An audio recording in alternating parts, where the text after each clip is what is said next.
हाय नानी। अब हम आज रिकॉर्ड करेंगे हमारा सेकंड चैप्टर का थर्ड पार्ट। हमने 4 पार्ट्स में डिसाइड किया है इसको रिकॉर्ड करने के लिए, तो सेकंड पार्ट शुरू करते हैं। मेनली ना इस पार्ट में श्री कृष्ण एक्सप्लेन कर रहे हैं अर्जुन को कि अभी तक तो बताया आत्मन के बारे में, अब आत्मन ही नहीं थोड़ा नीचे आते हैं और थोड़ा सा कर्मयोग के बारे में बताते हैं कि तुम थोड़ा सा भी अगर सही तरह से कर्मयोग को फॉलो करते हुए अपनी आज की सिचुएशन को हैंडल करो तो कैसे तुम कर्म के बंधन से कर्मकांड से मुक्त हो सकते हो। तो ये बताते हैं और थोड़ा उसकी ईगो को भी अपील करते हैं। तो हम सुनते हैं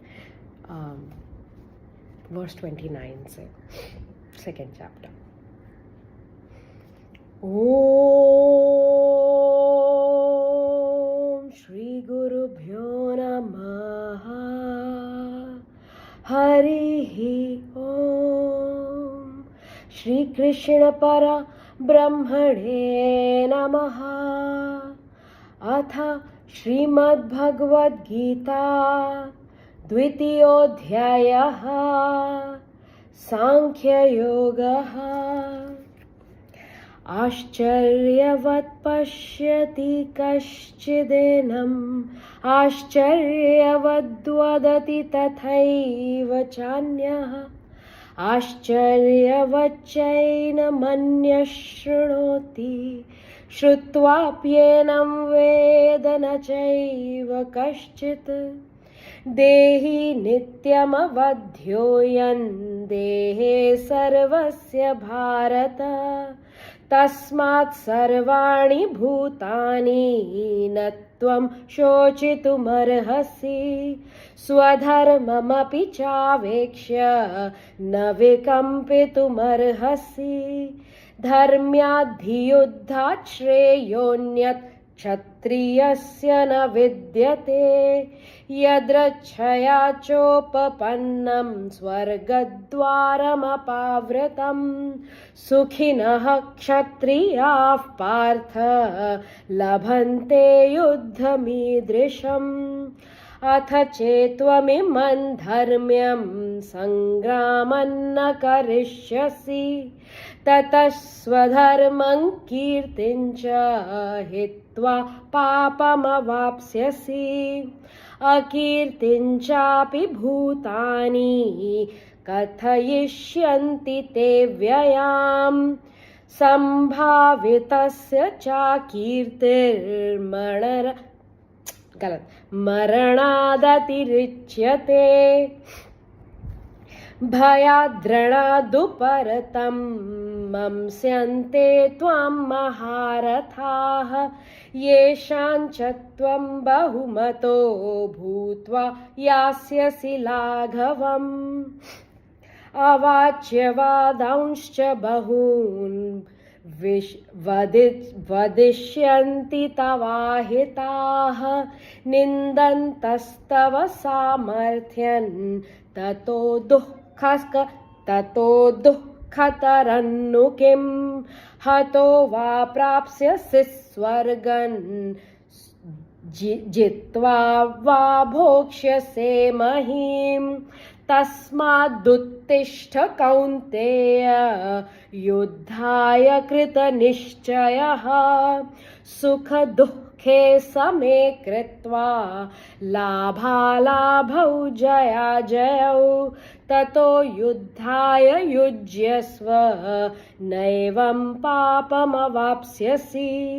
एषा ते विहिता सांख्ये बुद्धिर्योगे त्विमां शृणु। बुद्ध्या युक्तो यया पार्थ कर्मबन्धं प्रहास्यसि।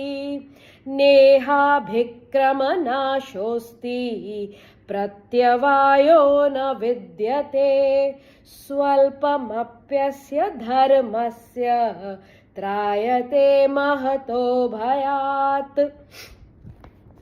व्यवसायात्मिका बुद्धिर्योगो बुद्धिरेकेह कुरु नन्दन बहुशाखा ह्यनन्ताश्च बुद्धयो व्यवसायिनां यामिमां पुष्पितां वाचं प्रवदन्त्यविपश्चितः वेदवादरताः पार्थ नान्यदस्तीति वादिनः कामात्मानः सर्वपरा जन्मकर्मफलप्रदां क्रियाविशेषबहुलां भोगैश्वर्यगतिं प्रति भोगैश्वर्यप्रसक्तानां तयापहृतचेतसां व्यवसायात्मिका बुद्धिः समाधौ न विधीयते त्रैगुण्यविषया वेदा निस्त्रैगुण्यो भवार्जुन निर्द्वन्द्वो नित्यसत्त्वस्थो निर्योगक्षेम आत्मवान् यावानर्थ उदपाने सर्वतः सम्प्लुतोदके तावान् सर्वेषु वेदेषु ब्राह्मणस्य विजानतः कर्मण्येवाधिकारस्ते मा फलेषु कदाचन मा कर्मफलहेतुर्भूर्मा ते सङ्गोऽस्व कर्मणि योगस्थः कुरु कर्माणि सङ्गं त्यक्त्वा धनञ्जय सिद्ध्यसिद्ध्यो समो भूत्वा समत्वं योग उच्यते। हाँ, we'll start again. दूरेण ह्यवरं कर्म बुद्धियोगा धनञ्जय बुद्धौ शरणमन्विच्छ कृपणाः फलहेतवः बुद्धियुक्तो जहातीह उभय अरे फिर से थोड़ी सी भी अगर एक सेकंड को भी माइंड इधर उधर हो जाता है ना, गड़बड़ हो जाती है। फिर से बुद्धि युक्तो जहातीह उभय सुकृत दुष्कृते तस्माद्योगाय युज्यस्व योगः कर्मसु कौशलम् कर्मजं बुद्धियुक्ता हि फलं त्यक्त्वा मनीषिणः जन्मबन्धविनिर्मुक्ताः पदं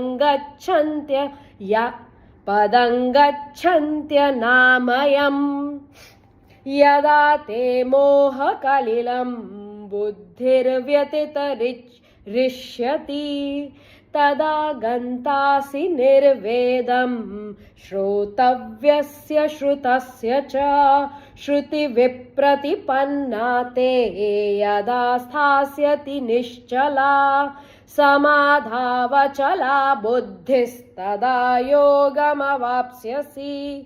अर्जुन उवाच स्थितप्रज्ञस्य का भाषा समाधिस्थस्य केशव स्थितधीः किं प्रभाषेत किमासीत व्रजेत किम्।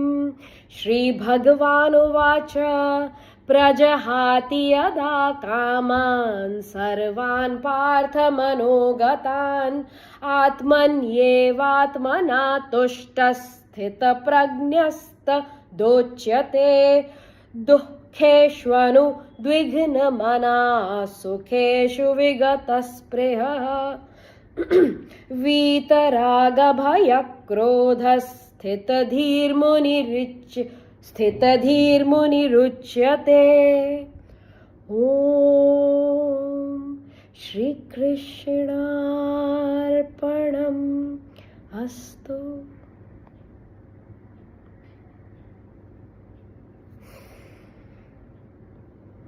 जब मैं चांट करती हूँ ना, कभी कभी ऐसे लगता है मुझे कि रुकूं ही ना बस बोलती जाऊँ।